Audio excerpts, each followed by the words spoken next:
So ngayon dumating ang ating order na innovative design, toggle absorption, cellphone stand, charot. At syempre, proud akong pagmalaki sa inyo na hanggang ngayon ay buhay pa rin ang aking lapel na ginagamit.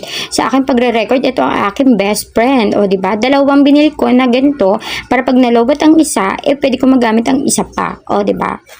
So dumating na nga ang ating order na ito, yung ating bagong cellphone stand, selfie cellphone stand. Kasi nga tayo, so kailangan natin ng bago.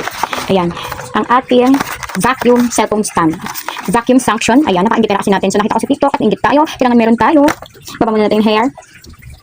Pagpasensya nyo ng aking marks dyan. Ayan. So ito ay, pag nabili nyo to, meron siya iba't ibang kulay, may black, may pink at may white. So kinuha ko ang white para team puti daw tayo. Kuno, my goodness. Pag binili nyo to, meron kayong isang vacuum sanction. Tapos meron din siyang kasamang, ayan, nalaglag na. Ito. Meron siya kasama na ganito, pang screw natin. At itong pang magnet. So kapag ang cellphone mo ay Android at wala naman siyang, hindi siya katulad ng iPhone, diba? Kasi yung iPhone, pag nilagay mo sa ganito, didikit. So ito, gagamit natin to at magmamagnet siya dito. Ayan. O, diba? So hindi ka problema kahit ang cellphone mo ay hindi naman iPhone, carry bells na yan kasi meron tayong kasamang dalawang magnet, round magnet, metal, na pwede nating iganyan at didikit ang ating cellphone. So, yung isang ganito ay nalagay ko na sa aking Infinix na cellphone at ito naman ilalagay natin dito. So, kahit na meron siyang cover, cellphone case, carry bells lang yan. Tapos, pupunasan lang natin na maayos ang ating cellphone. Meron din siyang kasamang panlinis na 2 piraso para panlinis ng iyong cellphone. So, kahit wala tayong cellphone stand, ay wala tayong cellphone. So, kahit wala tayong hindi iPhone ang ating gamit, okay na yan. Kasi, nadidikit na siya doon. So, ayan. Yung isa kasi ginamit ko na sa aking Infinix. So, itong isa ay para naman sa aking Tecno. So, lagyan natin siya dito. Ito ay tinanggalan ko na ng case.